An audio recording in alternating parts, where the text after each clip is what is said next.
మాకు డ్వాక్రా మహిళలు అంటే ఇంక జగనన్నకే ఓటేస్తారు, మాకు ఎవరు ఓటు వెయ్యరు అని.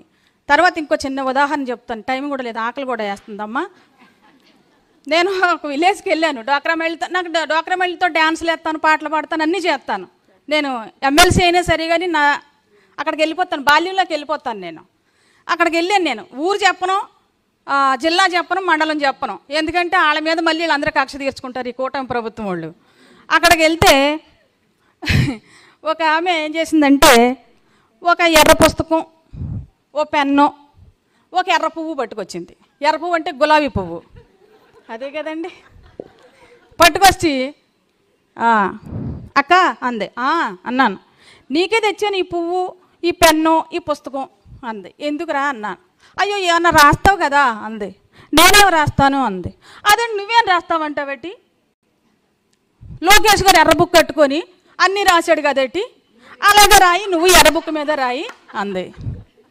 ఇదే అంటే మనకి ఎర్ర బుక్ ఏంటి, మనం అంబేద్కర్ బిడ్డలం, తర్వాత జగనన్న గవర్నమెంట్లో రాజశేఖర రెడ్డి గారు వేసినటువంటి విత్తనం నుంచి వచ్చిన వృక్షాలు మనం. ఇప్పుడు మనం మహానుభావుడు అంబేద్కర్ గారు యూనివర్సిటీ, కొలంబో యూనివర్సిటీలో చదివేటప్పుడు ఆయన నీలం, అక్కడ నీలంతోనే ఉంది, ఆ రంగు మంది, మన జెండా మీద కూడా ఆ రంగే ఉంటుంది, ఆ పుస్తకం పెట్టుకోవచ్చులే అన్నాను. మరి అసలు రాజ్యాంగం అంటే అది కదా, పవిత్రమైంది కదా. మరి ఎర్ర బుక్ మీద రాసిన దానికి ఎర్ర బుక్ అని రాజ్యాంగం అని పెట్టారేటక్క, అసలు రాజ్యాంగం అని ఎందుకు పెట్టాలా? కష్టపడి రాసింది లోకేష్ బాబు ఎర్ర బుక్, మరి ఎర్ర బుక్ లోకేష్ బాబు అని ఎట్టొచ్చు కదా. అంటే ఎర్ర పువ్వు కూడా, మరి ఎర్ర పువ్వు ఎందుకే, మరి పువ్వు ఇచ్చాను అంతే, ఎర్ర బుక్ లోకేష్ అని పిల్లండి, తప్పేముంది? రాజ్యాంగం అనకండి అక్క, మాకు సిగ్గేస్తుంది. మహానుభావుడు రాజ్యాంగం మన కోసం కదా రాశాడు, ఇదేం రాజ్యాంగం అని నాకు కళ్ళు తెరిపించింది అనమాట. కరెక్టే కదా అది అనిపించింది నాకు, అంతే కదండి. ఇది రాజ్యాంగం ఎలాగవుతుందండి? రెడ్ బుక్ లోకేష్ బాబు అందాం, పేరు మార్చండి అమ్మా, అన్నకి చెప్పండి, అది రాజ్యాంగం కాదు. మహిళలు ఈ రౌండ్ టేబుల్ సమావేశంలో ఏదో నిర్ణయిస్తే అదే జరుగుద్ది ఖచ్చితంగా. మీరు తీర్మానం చేయండి, రెడ్ బుక్ రాజ్యాంగాన్ని పక్కన పెట్టండి, ఎర్ర బుక్ లోకేష్ అని పిలుద్దాం, అంతే కదా. కాబట్టి అది మాత్రం మనకి అవసరం లేదమ్మా, మనం అసలు అలా పిలొద్దు. ఎందుకంటే ఈరోజు చాలా బాధాకరం, కడుపులు కాలిపోతున్నాయమ్మా. ఎన్ఆర్ఈ చేసి పనిచేసి వాళ్ళందరూ చాలామంది డ్వాక్రా మహిళలు, వాళ్ళకి పని ఇవ్వలేదండి పల్లెటూరుల్లో. అన్నకి మళ్ళా చెప్పండి, మళ్ళా చెప్తాం, మనందరం చెప్తున్నాం, రండన్నా మీరు పాదయాత్రకు, మళ్ళా ప్రతి పల్లికి తిరగండి, ప్రతి పట్టణానికి తిరగండి, ప్రతి ఇంటికి గతంలో ఎలాగైతే వచ్చారో అలా రండి ఇప్పుడు కూడా. అన్న మన జగనన్న ముఖ్యమంత్రి కాదంటారట మీరు, మీకు చెప్పమంటారు ఒక మాట. ఇప్పుడు ఒక సినిమా చూస్తాం కదా మనం, ఎన్ని గంటలు ఆడుతుంది సినిమా? 2:30 గంటలు ఆడుతుంది కదా. దానికి డైరెక్టర్ ఉంటాడు, ప్రొడ్యూసర్ ఉంటాడు, అంటే డబ్బులు పెట్టేవాడు, కథను రాసేవాడు, నిర్మాతలు ఉంటారు, డాన్సర్లు ఉంటారు, చాలామంది ఉంటారు, అందులో హీరోయిన్ కూడా ఉంటుంది కదా, ఉంటుందా? మరి కూటమి ప్రభుత్వం 4 ఏళ్ళ పాలన ఉంటుందా? అంతే కదమ్మా. ఇదొక సినిమా అంతే, 4 ఏళ్ళ సినిమా. దీనికి డైరెక్టర్ ఎవరో తెలుసా? మన జగనన్న. హీరోయిన్లు అక్కడే ఉన్నారమ్మోయ్, మనం ఇవ్వద్దు, వాళ్ళ చాలు అక్కడ అన్నీ వేసుకొని అన్నీ చేసే వాళ్ళు ఉంటారు. డైరెక్టర్ మన జగనన్నమ్మ. మన జగనన్న చేసే కార్యక్రమాలు ముఖ్యమంత్రి కాదు మళ్ళీ కావాలంటారంటే ముఖ్యమంత్రి అయినా, ఎందుకంటే సంవత్సరం నుంచి పోరాడితే ఈ ఏళ్ళ వదిలేడు. తల్లికి వందనం అని ఒక పథకం, అది కూడా ఎవరికి పడలేదు, ఇంకా కొంతమందికే పడ్డది కదా.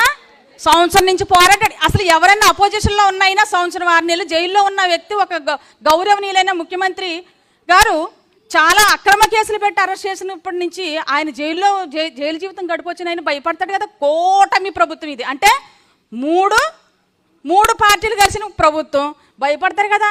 అబ్బే ఇది ప్రమాణ స్వీకారం చేసిన మరుసటి రోజున ఆయన వచ్చేసారు కదమ్మా బయటికి, నా ప్రజల కోసం నేను పోరాడాలని కదా. ఆయన సంవత్సరం నుంచి పోరాడితే ఇవాళ తల్లికి వందనం వదిలేరు మహానుభావులు కూటమి ప్రభుత్వం వారు. కాబట్టి ఎవరికి భయపడాల అవసరం లేదు. జగనన్న ఎప్పుడు కూడా ముఖ్యమంత్రిగానే ఉంటారు. అందరం కష్టపడదాం, ముందుకెళ్దాం. డ్వాక్రా మహిళల కోసం మాత్రం మీరు కొత్త అజెండాగా ఇంకా ఏమైనా ప్రజల మధ్యకి వెళ్ళేటప్పుడు కొన్ని హామీలు ఇచ్చేలాగా అన్నను అడగండి, చెయ్యండి. ఆ హామీలు కూడా అన్న ఇస్తారు కానీ తీసుకోరండి, వెనక్కి తీసుకోరు, అమలు జరిగేలా చేస్తారు. అందరం కష్టపడతాం. దయచేసి ఇంకెప్పుడు కూడా మాజీ సీఎం అని అనొద్దు, జగన్ అన్నని సీఎంఏ మనందరి దృష్టిలో. కాబట్టి ఈ అవకాశం ఇచ్చిన మీ అందరికీ చేస్తుంది కదా అని అంటే నేను ఒక మహిళనే కదా. అప్పుడు అంటుంది ఆవిడ, నేనేం చేయడం అండి, నన్ను గతంలో ఎంతమంది అయితే బాధ పెట్టారో అంతమందిని నేను జైలుకి పంపించేస్తాను, నేను ఎవరిని వదిలిపెట్టను. నేను మాట్లాడుతుంటే ఆ మీడియా కింద పెట్టినటువంటి బూతులోళ్ళందరినీ కూడా, బూతులోళ్ళ ఏమన్నారు, బూతు ముక్కలు రాసిన వాళ్ళని అందరినీ కూడా మీడియా కాదు జైలుకి పంపించేస్తాం. అయిపోయిందిగా, ఆవిడ హోమ్ మినిస్టర్ అయిపోయింది కదా. ఇంకేం చేస్తుంది ఆవిడ? ఎందుకు ఇంకా ఆవిడ గురించి మనం మాట్లాడుకోవడం? వేస్ట్ కదా, వేస్ట్. చక్కగా చెప్పేవు తల్లి నువ్వు. అమ్మా లాయర్ గారు చాలా బాగా మాట్లాడారు. ఎందుకంటే గతంలో ఇలాగే నారీ దీక్షలో భారతిరెడ్డి గారి కోసం, విజయమ్మ గారి కోసం మాట్లాడింది ఆవిడ. మనం మళ్ళీ రిపీట్ చేయకూడదు కానీ చాలా దారుణంగా మాట్లాడింది, చాలా. అది ఈ రౌండ్ టేబుల్ సమావేశం పెట్టి ఈ శక్తిని చూపించేశారు మీరు. ఇంకేంటి, వాళ్ళు ఏమీ చేయరండి అమ్మా, అధ్యక్షుల వారు వాళ్ళు ఏమీ చేయరు. ఇప్పుడు స్టార్ట్ చేయండి మీరు. ఇప్పుడు స్టార్ట్ చేస్తే ఇక్కడి నుంచి మనం యుద్ధం. కూటమి పరిపాలన చేస్తున్నటువంటి రాష్ట్ర మహిళల మీద అత్యాచారాలు, అఘాయిత్యాలు, మానభంగాలు, మరణాలు, ఏమండి రకరకాల పేరిట పాపం భర్తలు హింసిస్తూ, సోషల్ మీడియాలో పనిచేస్తున్న వారిని హింసిస్తూ చేస్తున్నటువంటి భయంకరమైన సంఘటనలకి మనమే ఏం చేయాలి?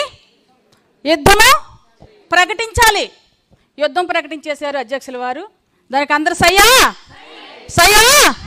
సై. ఇకపోతే అమ్మ ఇదే పరిస్థితి ప్రతి పల్లెలోనూ డ్వాక్రా మహిళల్లో ఉంది. ప్రతి పల్లెలో మీరు నిన్న ఒక ప్రోగ్రాం పెట్టారు. హెడ్ క్వార్టర్లో మన గోడు వినేవాడు ఎవడో లేడు కాబట్టి అంబేద్కర్ గారికే మన వినతి ఇవ్వండి అని తమరు కాన్ఫరెన్స్లో చెప్పారు. మేము వెళ్ళాం.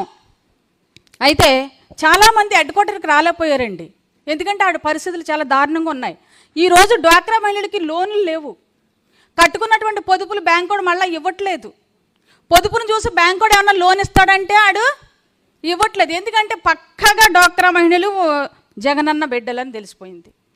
జగనన్న మనుషులు, జగనన్న మహిళలు, వీళ్ళకి రుణాలు అందకూడదని పనిచేసేటువంటి విఏ కానీ, సిఎఫ్ కానీ, ఏపీఎం కానీ, ఏసీ కానీ ఎవరు కూడా చేయడానికి చాలా భయంతో ఈరోజు డ్వాక్రా మహిళల పరిస్థితి అయితే ఉంది. తమకు మొన్న చెప్పాను, మళ్ళీ మీకు విన్నవించుకుంటున్నాను. అయితే ఏంటంటే ఎంత భయంకరమైనటువంటి ప్రలోభాలు పెట్టినా సరే ఈ కూట ప్రభుత్వంలో ఎక్కడ కూడా మహిళలకు జంకు బంకు లేదు. నడుం కడతారండి, సిగ ముడుస్తారండి, అవసరమైతే కచ్చపేస్తారండి జగనన్న కోసం ఈరోజు కష్టపడడానికి.